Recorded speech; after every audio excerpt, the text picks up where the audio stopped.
Right. Venugopal గారు నమస్తే అండి. నమస్తే మీకు, అదేవిధంగా ప్యానెల్లో పాల్గొంటున్న వివిధ రాజకీయ పార్టీ నాయకులకి, విశ్లేషకులకి, ప్రైమ్ 9 ప్రేక్షకులకి అందరికీ నా నమస్కారం.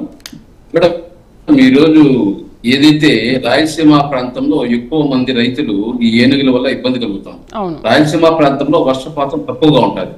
అలాంటి వర్షపాతం తక్కువగా ఉండే ప్రాంతంలో పంటలు పండితే ఆ పంటలను వచ్చి ఏనుగులు ధ్వంసం చేయడము, అదే విధంగా రైతులు ఏదైతే నివాస ప్రాంతాల్లో పోయి ధ్వంసం చేయడం, ఇటు రకరకాలుగా రైతులు ఆవేదన పడుతూ ఇబ్బంది పడుతూ ఉంటే అలాంటి సమస్యను గుర్తించి పవన్ కళ్యాణ్ ఈరోజు కర్ణాటక ప్రభుత్వంతో చర్చలు చేసి ఏదైతే ఈ వైల్డ్ ఎలిఫెంట్స్ ని, అదే విధంగా శిబిరాలుగా ఒక గుంపులుగా వచ్చి దాడి చేసే వాళ్ళు ఏనుగుల్ని, వీటంతా కంట్రోల్ చేయాలంటే ఖచ్చితంగా ఇవి కంట్రోల్ చేయబోతాయి, ఈ కుంకిని ఎలిఫెంట్స్ అనేవి కంట్రోల్ చేస్తాయని చెప్పేసి కర్ణాటక ప్రభుత్వంతో గత సంవత్సరం రోజులుగా చర్చలు చేసి వాళ్ళు ఏదైతే దసరా పోయిన తర్వాత ఇస్తామన్నారు. ఆ దసరా పోవడము, మళ్ళీ మన సమ్మర్ రావడము, ఇప్పుడు ఏదైతే పంట పొలాలు చేతికొచ్చే పరిస్థితులు ఉన్నాయి కాబట్టి వీటంతా కంట్రోల్ చేయాలంటే ఖచ్చితంగా వాటిని తీసుకొని వచ్చి ఏదైతే ఈ వైల్డ్ ఎలిఫెంట్స్ ని, ఈ గుంపులుగా వచ్చే ఎలిఫెంట్స్ ని వీటినంతా నిర్వహించే పరిస్థితి ఉండాలి. అందుకే పవన్ కళ్యాణ్ ఏదైతే ఆయన తీసుకున్న 2 శాఖలకి న్యాయం చేస్తూ ఈరోజు పంచాయతీ శాఖలో ప్రతి గ్రామంలోనూ ఒక రోడ్డు అన్నా వేయాలి కనీసం అని చెప్పేసి ఈరోజు పవన్ కళ్యాణ్ దృష్టి కేంద్రీకరించి ప్రతి గ్రామంలోనూ కనీసం మినిమం ఒక రోడ్డు అన్నా ఉండాలని వేపించడము, అదే విధంగా రైతుల సమస్యలు తెలుసుకోవడము, పంచాయతీరాజ్కి సంబంధించిన సమస్యలు తెలుసుకోవడము, అదే ఫారెస్ట్ కి సంబంధించిన ఏవైతే సమస్యలు ఉన్నాయో ఆయన దృష్టికి వచ్చినవన్నీ దాన్ని క్లియర్ చేసుకుంటూ ఆయన ఏదైతే 2 శాఖల్ని జయప్రదంగా సాగిస్తూ ముందుకు పోవడం జరుగుతుంది.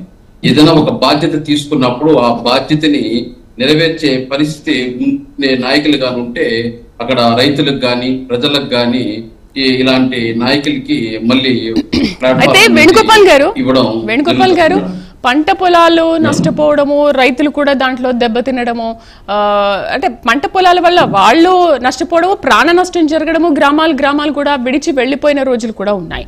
బట్ ఏంటి అంటే పవన్ కళ్యాణ్ మాత్రమే చూస్తున్నాం, బట్ ఎందుకు దశాబ్దాలుగా ఈ సమస్యకు పరిష్కారం ఎందుకు లభించలేదు?